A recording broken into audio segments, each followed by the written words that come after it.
Yo, it's a great time for a countryside drive. As you can see, the bottom one here is Gran Turismo, the top one is my actual cars. I thought I'd get out in both of them and make this video for you to see both of the cars. I have actually done this before. If you check out my Instagram, just as Celica GT4, you will see that I've done this in the Lake District with a lot more scapes, photos from Gran Turismo 7 and the Celica. I went and found the actual locations. This was just the closest next best thing. I'm going from Lockwood Viaduct down Woodhead Road back towards Manchester, which is where I live. So I hope you enjoy the video. Because it is a bit more action and drive-in, I'm going to show up for this video.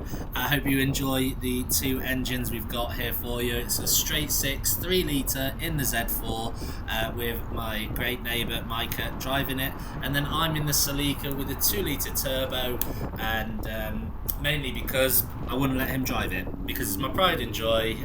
The Z4 is a track toy, and if he crashes it, I wouldn't lose too much sleep. It was only £5 at the end of the day, and the brakes on both of them have been upgraded, so you'll hear them squeaking a little bit later. But I hope you enjoy the video, and I will catch up with you in a moment. Continue on Thick Hollands Road for 1 mile.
Exit the car park towards Woodhead Road, A6024.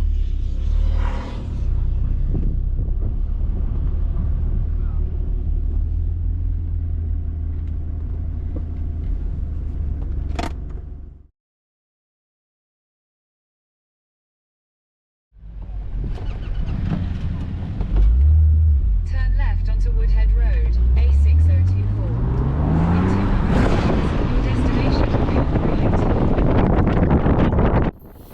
Back once again like a renegade master. I'm starting talking here mainly because of how the camera is positioned. I'm going to talk for most of the rest of the video, so if you don't like the commentary, just mute it. You can't hear the engine anyway because of the wind that goes over it, because where it's positioned here is in between the roll bars on the back of the Z4, and because it's looking backwards, I had to remove the wind guard that it does a fantastic job, that wind guard. It's unbelievable the difference. But I had to remove that, so this whole clip was just nothing but wind noise. I have got a few bits coming up where we slow down and you can hear the engine, so I'll be sure to shut up for that bit. And other than that, unfortunately, you're going to have to listen to me talk. So I'll tell you a little bit about the Celica, the modifications that I've done to it, the Z4 and the modifications I've done to that as well. But I'm going to start off on this road, because this road that you're looking at here is the A6024. It is named Woodhead Road, as is the next road that we'll be on, but this is my favourite way to take this road. Going in the other direction is alright and it is good fun, but I prefer going up the hairpins upwards, and these long sweeping corners and the bumps and everything like this, I prefer doing that downhill. So this is normally the way that I go. I've got a local loop that I do. I'm actually going to do it tomorrow and film it and put that all together for us as well. But basically I'm based in Manchester, like you may already know. I go out Snakes Pass, I go up Mortimer Road, and I come back on this road here. It is a fantastic loop and I would recommend it for anyone who lives in and around Manchester. And so over to the Celica then. So starting at the front and working my way back, there is a radiator that I have upgraded. To be completely honest, it is I did enthusiast math, as I call it. That's where something breaks and you look at the price of an OEM part, compare it to the price of a performance part, and then the difference, that's how much it actually costs, in an essence. It's a reason to upgrade the car and put better parts on it, and I think most of car enthusiasts do this, and bike enthusiasts I've recently learned. But yeah, I've upgraded the radiator, and then after that, straight behind it is my HKS mushroom intake. You can hear that every now and again in the start. It's a big and I absolutely love that sound. It's it's amazing. And then the dump valve, that came as standard. I've upgraded the exhaust, and how the exhaust is on the Celica, the manifold goes straight into the turbo, obviously, and then the turbo goes straight into the cat, and then from the catalytic converter backwards, it's all stainless steel in that one with a HKS tip on it. This turn's a bit difficult, so do be careful if you are doing this road. That is one to look out for, and definitely respect that turn because it's hard to see on the corner. Try and hit it with a bit of a curve, so that means you are 90 degrees to the turn so you can see a bit more. But anyway, back to the Celica. I've also got that fluffy dice, as you can see. A needed modification, of course. I actually got it for Christmas not too long ago from my mum, and I put it in and it looks great, so I kept it. It hangs down low enough that I can actually see through the gap, so it does not impede my sight any way, shape or form. This is Woodhead Pass that we're on at the moment, just turning off here to the B6 105. That Land Rover, really like my car. To be honest, I do get waved at, thumbs up, kids taking photos at least once or twice every time I'm out in the Celica. It is a real head turner. I absolutely love it. I think it looks amazing. All the little grooves and big spoiler, all from factory. It's really good. We turned onto this road and there were some cars in front of us, so we couldn't really have much fun. They go way under the speed limit, so what we do is we turn off, we park up, we keep an eye out, and then once there's a gap we jump back on and enjoy the road as it was meant to be. It is frustrating going behind people, but with two cars filming, I didn't want to risk the overtake and be dangerous on the public roads. The track is the place to be dangerous. You see a lot of clips online at the moment of people being dangerous on public roads, and I'm not a big supporter of that at all. If you don't have an ego, go to the track, enjoy the car, and enjoy other people in faster cars driving a lot faster than you. You'll never be the fastest person on the road at the end of the day, so just go and do it in a safe place. So back to the modifications on the Celica. I've also got the OZ Super Turismo black wheels on there. They were very nice, all the way from Italy. And inside I have got a touchscreen, Sony touchscreen, physical buttons across the bottom. I like the physical buttons more than the touch sensitive buttons. They are just too sensitive, and I prefer physical button. It is a touchscreen, so it's very adaptable. It plugs into a reversing camera if I had one. It also plugs into my phone, and that means that Google Maps can come through there on the touchscreen on the car itself. That's really helpful when I did the NC500. I don't have much footage of that. It was before we had a decent GoPro, and before I thought I would ever do any footage and videos like this. So I do have some photos on it of that, and it was a fantastic trip. And if you do go up there, don't forget to do the General Wade's Military Road on the south side of Loch Ness. That is a fantastic road as well. Hopefully one day I'll be able to go back up there and make you guys a video of it. And so this road that we're on at the moment, like I said, is B6105. It's a really nice road. It's a good alternative to Woodhead Pass, which always has trucks and traffic on. So going along this road is a bit of a breath of fresh air, especially if you're lucky enough to get a decent gap.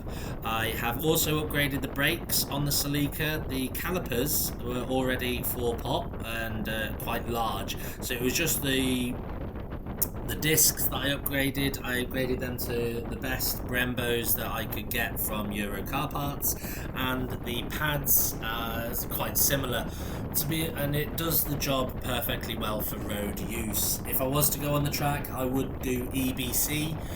That is my go-to brakes for the Z4. I've got EBC pads and discs. I've got M-Tech braided lines, and in both of my cars, any extra fluids like oils and things like that, that's always Castrol. As a Celica GT4 owner, I have to do Castrol. It's the law. After the 90s rally stages and that beautiful livery that it had, it's just got to be. Interestingly, in the BMW, on the oil cap, it also says Castrol on there as an advisory thing. But on the Celica, I'm looking to get it fully resprayed because there's touches of rust here, there and everywhere, including where that missing mud flap is. And so once I get all that done, I'm going to put the wrap straight on it once all the paint is done, and that should prolong the life of the paint job. So coming up is a slow bit, so I'm going to be quiet for a second and let you enjoy the sound of the engine.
don't have to take this turn. I just prefer it because the drive to the road is a little bit better. You can go straight on there and go through Glossop. I think it is technically quicker, but this way is a little bit nicer, a bit more country roads and slightly less traffic, which is the main goal. So when you're heading on back, do that turn and then your sat nav pings to the right place and it will take you home from there.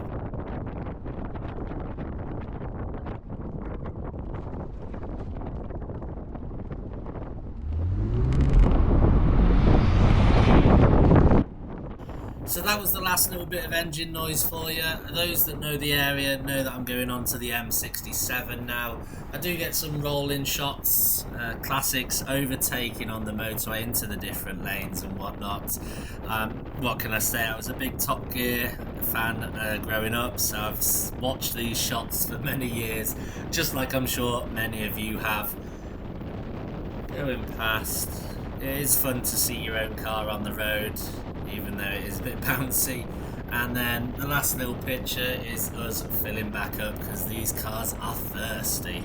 I hope you've enjoyed the video, and don't forget to like and subscribe, of course. It keeps it going and means I can do more.